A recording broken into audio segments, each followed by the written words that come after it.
Live first alert forecast. I'm not sure anyone's complaining, but late last week, it was looking like we could see a stretch of hot and humid days, maybe another heat wave.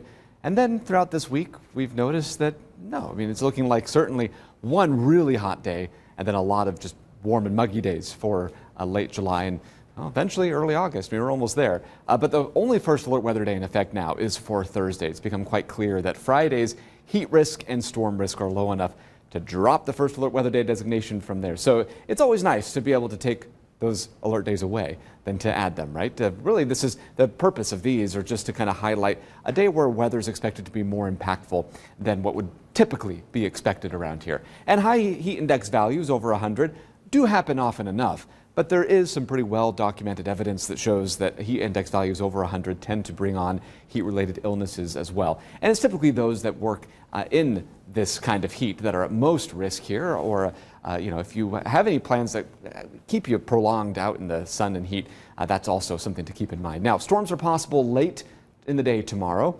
The hazards would be, of course, not just the heat-related illnesses, but also some of those storms that could produce maybe a little bit of flooding. We're at the point now where our northern counties probably don't need to see nearly as much rain as our southern counties. So it is north of Fort Wayne that I think would have the higher isolated flooding risk than areas to the south. The temperature and heat index profile. This is what it looks like during the hottest part of the day. So we're at about 11 a.m. Heat index already at 99, actual temperature at 89. So there's a 10-degree difference between what it will feel like and what it's actually going to be. We're still kind of at that 10-degree difference at about 1. So 101 is the heat index, 103 at 3.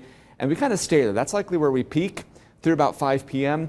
But even at about 7 p.m., we're still looking at a high heat index at about 98 degrees. Now, future track shows that while it's expected to be mostly sunny almost all day tomorrow, it's after about 5 or 6 that we start to see a front move south and eastward very, very slowly, likely affecting southern Michigan, maybe far northwest Indiana first.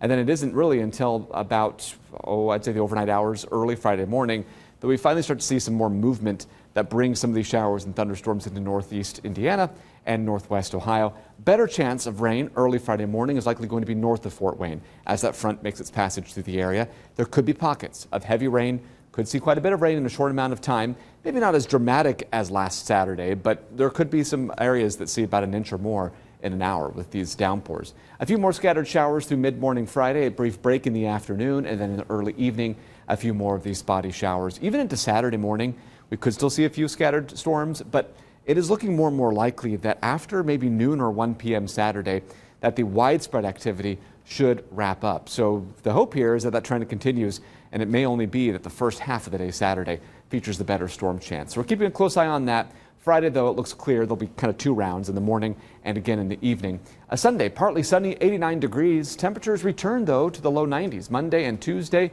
with only a small chance of a shower. Heat index values should stay in the 90s both Monday and Tuesday, so we're not concerned about heat risks then. Wednesday, middle of next week, we should cool back into the mid-80s.